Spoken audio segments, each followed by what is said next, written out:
Bueno, se quedó la cosa ahí en un cliffhanger porque se me agotó el disco duro. Pero bueno, mejor porque estaba quedando muy largo el bloque. Entonces, os contaba que este documental del que estaba hablando en el vídeo anterior, que se llama La caída de Minneapolis, comienza con el metraje de las body cam de los policías que arrestaron a George Floyd. Incluso hay cámaras de un poco antes de eso, de la tienda en la cual el tipo intentó colar un billete falso de $20. Tú ves esas imágenes y el tipo está colocadísimo, intenta comprar un plátano, es gracioso, pero sí. Intenta comprar un plátano con un billete falso de $20. Entonces el dependiente no se lo acepta y llama a la poli y la policía va al coche de este tipo y lo ve sentado al volante con otras personas, un monovolumen de estos, todavía colocado. Bueno, luego se ha sabido que había tomado fentanilo, marihuana y no sé qué más. Y entonces van a arrestarlo con la pistola fuera, incluso, que es un poco... Yo ahí sí me parece un poco exagerado ir a hacer un arresto con la pistola fuera, porque tampoco se ve muy bien la necesidad. A no ser que hubieran hecho una identificación previa y supieran que el tipo ya tenía muchos antecedentes, no sé. Eso no lo he mirado, pero bueno. El caso es que se acercan y le hacen el protocolo habitual de salga del vehículo con las manos a la vista y no ofrezca resistencia, un arresto normal. Y el tipo, en las imágenes podemos ver que tiene ahí una papelina de X y se lo zampa. O sea, lo que ves es que él tiene en la boca ya la droga. Será porque pensaba que se le iban a confiscar y entonces se la traga. Creo que no se ve el momento en que se la traga, pero sí en uno de los planos en que tiene abierta la boca se ve que tiene polvos blancos ahí, y muchos, es decir, que se la tomó de golpe. Y entonces ahí lo intenta arrestar, está un montón de rato resistiéndose violentamente y con la frase esa de no puedo respirar, I can't breathe, I can't breathe. Vamos, no era por lo que se dijo luego de que no podía respirar porque le pusieron una rodilla encima, sino porque estaban camino de una sobredosis.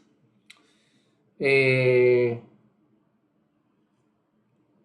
y nada, al final lo reducen con ese método de colocarle la rodilla. Unos dicen que en el cuello y otros en la espalda. Pues ahí están las imágenes en el documental. Yo todavía no lo he visto entero porque es largo. Pero bueno, mmm, están diciendo varias personas que en realidad la presión era sobre la espalda. Pero da igual porque el tipo podía hablar, no estaba asfixiándose, estaba no cómodo, pero la propia autopsia dice que no hay muerte por asfixia ni lesiones incompatibles por la muerte, con la vida. Eh, y ese método de reducción de sospechosos está en el manual de policía con el que habían entrenado a esta gente. Entonces, por cierto, no se aceptó como prueba en el primer juicio. Eh, bueno, os voy a enlazar el documental para que podáis juzgar vosotros mismos, pero bueno. Este tipo lo convirtieron en un santo laico, pero digamos que es un caso un poco especial porque todo el mundo sabe que era un criminal. Pero realmente el tema principal de este bloque va a ser esas figuras que se han sacralizado por haber tenido una vida supuestamente ejemplar. Aunque claro, hasta cierto punto es comprensible que se ensalce a ciertos individuos porque por su contribución a una cierta causa, ¿no? Lo que es un poco absurdo, pero muy humano, es convertirlos en personajes ejemplares, porque realmente gente ejemplar hay muy poquita en el mundo, muy poquita. Pero es curioso lo de estos tres casos que voy a citar, porque en realidad no es que no fueran ejemplares, es que eran unos sinvergüenzas. Y repito los nombres, son Martin Luther King, eh, Gandhi, le decían Mahatma, y Nelson Mandela. Los dos primeros son bastante peores que el tercero, por lo que voy a explicar. Bueno, King, Martin Luther King. Este era un jeta, era un Pedro Sánchez de la vida, que se subió a este movimiento de los derechos civiles, que le llaman, que en realidad es un movimiento de igualdad racial, pues no deja de ser un eufemismo también. Derechos civiles, ¿qué significa eso? No, o sea, esas dos palabras de por sí no te dicen nada, pero se refería a terminar con las leyes de segregación en Estados Unidos, porque toda la época posterior a la abolición de la esclavitud en Estados Unidos, pues obviamente fue muy compleja. Pues tenías que asimilar a un cierto número de personas grande que nunca habían tenido ciudadanía plena y que eran de otra cultura y de otra raza.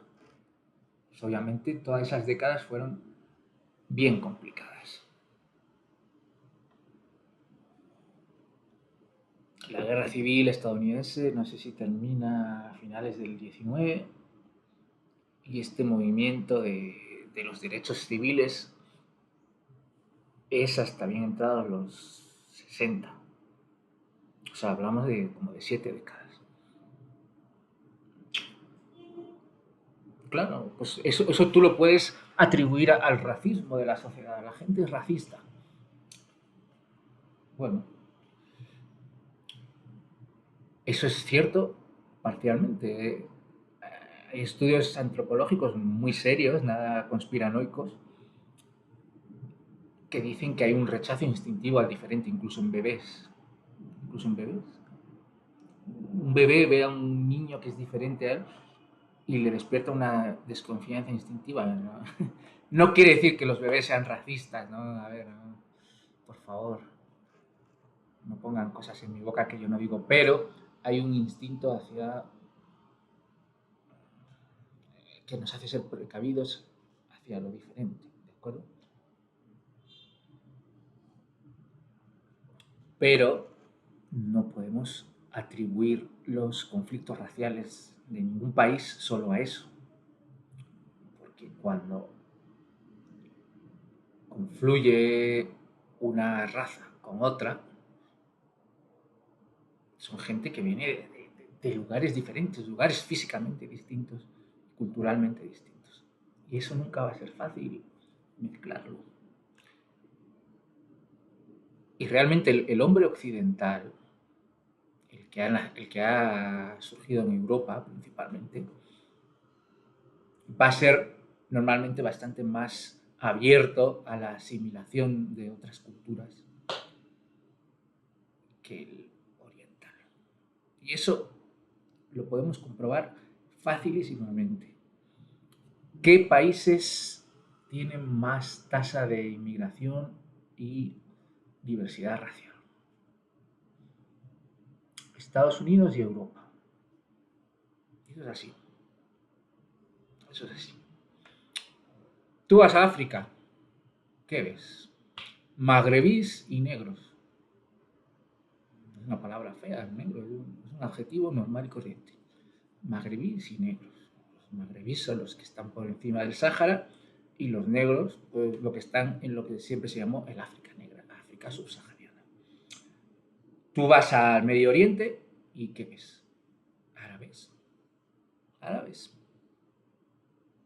Turquía incluso, que está pegada a Europa.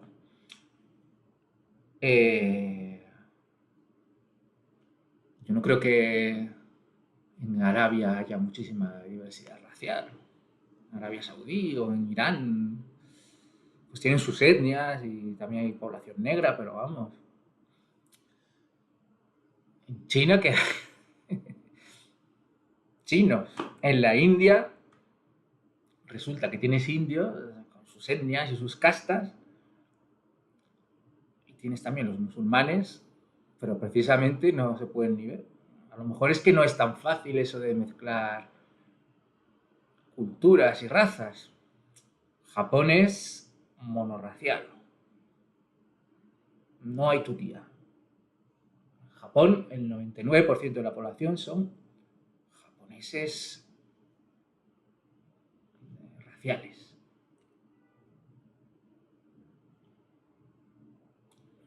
Realmente las mezclas, sí,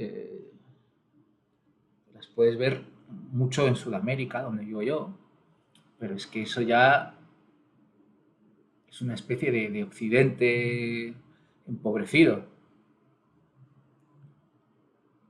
Es decir, que tiene una tendencia a la mezcla porque son países occidentales realmente, repito, con una economía muy subdesarrollada, pero son abiertos a lo de fuera. Mientras que estos continentes que acabo de mencionar se han mantenido muy homogéneos. África y Asia principalmente casi no han asimilado gente de fuera. Oceanía no lo cuento porque bueno, es un desierto que se colonizó también por occidentales. Bueno, todo esto es para hablar del bueno de Martin Luther King, que era un charlatán realmente. Pues era hijo de un charlatán y aprendió de él. Él nace como Michael King Jr., o sea, como Michael, sí, su padre se llama Michael y él se llama Michael King Jr.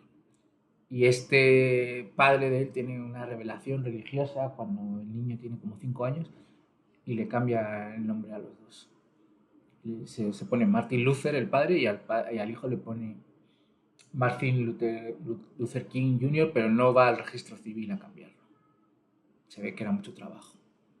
Entonces, este señor se llama Michael King, curiosamente. Eso de Martin Luther, pues, a nivel legal es un apodo. Es muy divertido, pero es así. Eh, bueno, pues este tipo resulta que era un estudiante de secundaria más bien mediocre y lo cambian a una institución educativa que era principalmente blanca. Tendría que mirar los datos, es que me da pereza ver dónde exactamente lo trasladaron, pero un instituto de bachillerato sería el equivalente. Para blancos principalmente, pues deberían tener ahí unos pocos negros y misteriosamente le empiezan a mejorar las notas. ¿Ah? Qué raro, ¿no? Bueno, la interpretación más sencilla y más probable, según la navaja de Occam, es que se le empiezan a mejorar las notas por ser un estudiante de minorías, de una minoría. Y alguno dirá, no, ¿cómo puedes decir eso? Eso no ocurriría. Bueno, es que lo estamos viendo a diario ahora en nuestro siglo XXI, cómo se hinchan notas de minorías hispanas y negras para que avancen los estudios.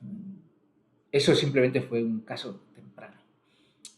Bueno, y este señor se pasa a la Universidad de Boston para cursar estudios religiosos. Quería ser sacerdote, protestante, obviamente.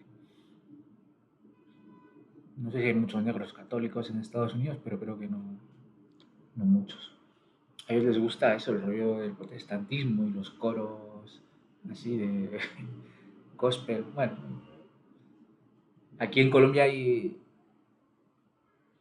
no sé, quizá 200 denominaciones protestantes distintas.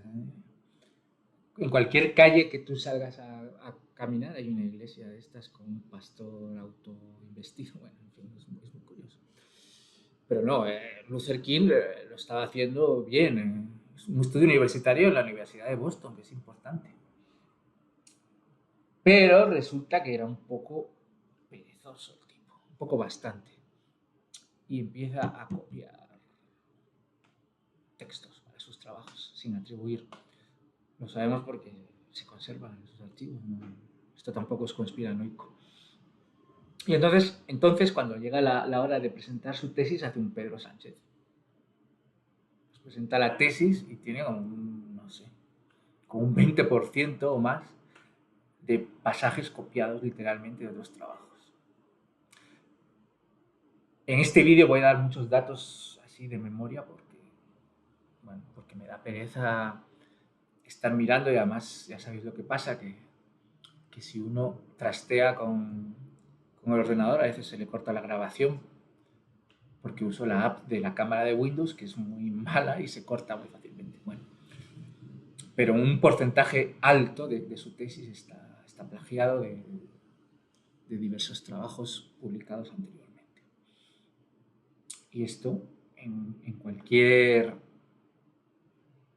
universidad del mundo, mundial, ya esté en Finlandia o en Brasilia o en, no sé, o en Lyon, es motivo de que te suspendan la tesis y probablemente ni te dejen volver a presentarte. Y si te pillan a posteriori y has aprobado, te retiran el doctorado. Bueno, pues la tesis de Michael King, conocido como Martin Luther, se revisa después de que alguien, no sé si un periodista, llame la atención sobre este hecho.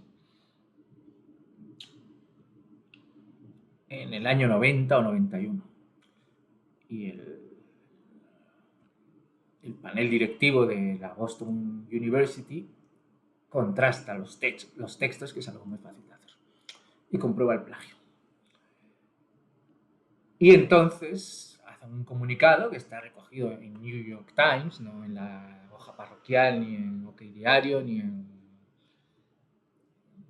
el Sálvame, en el New York Times.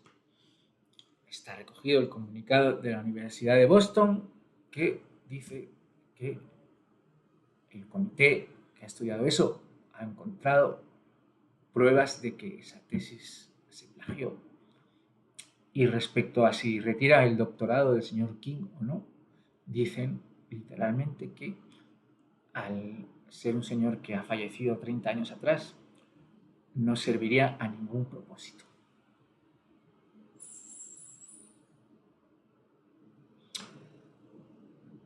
Sí, serviría a un propósito, señores de la Universidad de Boston. Serviría al propósito de la verdad y de la honestidad. Cosa que a ustedes no les preocupaba. ¿Por qué? Porque se habría armado un escándalo monumental. Pero claro, como ocurre ahora y en muchísimas épocas, no es algo exclusivo de la actualidad, cuenta mucho más las apariencias y la placidez social que la rectitud. Lo correcto era retirarle el doctorado. Se llamaba Martin Luther o Michael o San Pedro Bendito. Era lo correcto y lo ético. Pero claro, habría habido manifestaciones, disturbios, tal, porque curiosamente estos negros que tanto se sienten perjudicados y marginados, en cuanto hay algo que les cruza los cables, que no les gusta, se pone a quemar las calles. Oye, curioso eso. Eso es de gente civilizada y oprimida, no sé. Creo que hay muchas formas de protestar que no son salir a quemar la ciudad. Bueno, pues estos se curaron en salud. Bueno, pero eso no es lo único de mi amigo Martin Luther. Este señor era un depravado sexual. ¿Por qué lo sabemos? Porque el director del FBI, que era Edgar Hoover, en la época, lo puso bajo vigilancia. Estaba convencido de que King era comunista, entonces le puso micros en hoteles a los que él iba para actos de estos de derechos civiles. Bueno, entonces se le grabó en varios sitios, ya digo, hoteles, en los años, por ahí, principios de los 60, creo. Y se conservan las grabaciones y las transcripciones de las cintas. Pero el audio está protegido por secreto de Estado durante 70 años, si no estoy mal. Entonces, ese audio no se puede sacar al público hasta un plazo que se va a cumplir en breve, en 5 o 6 años, si no estoy mal. En el 2027 o por ahí, no sé, dentro del próximo lustro. Pero las transcripciones sí se pueden hacer públicas. Y estas transcripciones se encontró un biógrafo de King, que es premio Pulitzer. Ahí os lo pondré luego más abajo. O sea, no es un piernas tampoco. No es uno que pasaba por ahí. No es Eduardo Inda. Ni Alfonso Rojo. Ni Eduardo Garzón. Un premio Pulitzer, un señor periodista con una biografía súper documentada del señor King. Pues se le da acceso a los archivos de FBI y ahí encuentra las transcripciones de las cintas. Bueno, pues ahí se descubre que este tipo tuvo unas 40 infidelidades maritales que, bueno, le gustaban mucho las señoras. Pero es que hay cosas más graves, bastante más graves. Le gustaban las orgías, ¿de acuerdo? O sea, pues estos que iban ahí a dar los discursos de la igualdad entre blancos y negros, pues lo que hacían era en los hoteles contratar prostitutas siempre blancas. Curiosamente se especifica ahí en las transcripciones que eran señoras blancas. Y montaban orgías así depravadas. Que dices, wow, este señor tenía una doble moral, ¿no? Aunque eso sí, desde luego ahí se producía el Ebony and Ivory. Había una confluencia de razas ahí, negros con blancas. Supongo que eso no es patriarcado ni machismo, no, para nada. Bueno, y lo más grave de esas grabaciones es que en un momento dado uno de los pastores que iban con él, porque todos eran pastores protestantes, según recogen estas transcripciones, se pone a violar a una señora que estaba con ellos. No sé si era prostituta, no, creo que no. O sea, en las transcripciones se describe como una violación y lo que dicen que hace Luther King en ese momento es reírse y animar a su compañerote de venga, dale, pum. Bueno, no podemos seguir las cintas hasta dentro de unos años, pero en las transcripciones lo que se dice es que Luther King se está riendo y está animando al tipo. Bueno, este es el gran símbolo de la igualdad y de la bondad de Martin Luther King. También su discurso de I have a dream, tengo un sueño, lleva varias partes plagiadas, casi literal. Bueno, no, pero no es una figura original a lo largo de la historia. Quiero decir, no es un tipo de personaje inusual. Es una persona que hay un movimiento que tiene mucha atracción. Digo tracción, no atracción. Que las dos valdrían. Es decir, un movimiento potente que atrae a mucha gente y él, que desde joven se ve que es un listillo, un plagiador, un tipo que así ratoncillo, ve que él ahí va a destacar, porque la gente son personajes de mucho ego como nuestro Pedro Sánchez. Y entonces, como son gente con buena oratoria, sobre todo si copian los discursos y se los aprenden, y con buena planta, pues se ponen ahí delante de una multitud y empiezan a repetir palabras de otros y se convierten en símbolos. pero tipos que en realidad no tienen pensamiento original, ni auténtico liderazgo, tienen carisma, que no es lo mismo, no es igual carisma que liderazgo. El carisma es ejercer una atracción, dar bien en cámara, ser como la imagen de algo, de un movimiento, de un partido. Y eso era Luther King, un bla bla bla que en realidad en cuanto terminaba los discursos iba con sus putas a pasárselo pipa y luego su enésima amante, que tuvo una secretaria que fue su amante no sé cuántos años, le pasaba ahí el siguiente discurso, mira, pues te he cogido de aquí y de aquí y esto va a quedar muy bonito para la siguiente intervención. Vale, genial. Bueno, pues le pegaron un tiro, cosa que está muy mal, y a partir de ahí ya fue un santo laico, que tiene su propia fiesta nacional. Martin Luther King, plagiador, putero y consentidor de violaciones. Sus defensores han dicho que seguro que las transcripciones están falseadas. Bueno, Jackie Kennedy las oyó.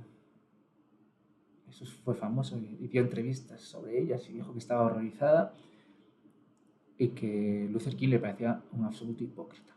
Bueno, pues será que era mentirosa Jackie Kennedy. Pero saldrán esos audios y bueno, da igual. Se le disculpará igualmente o se correrá un tupido velo. Bueno, me he tirado ya 26 minutos con esto, es increíble. Así que voy a hacer otro bloque para incluir a mis queridos Gandhi y Mandela.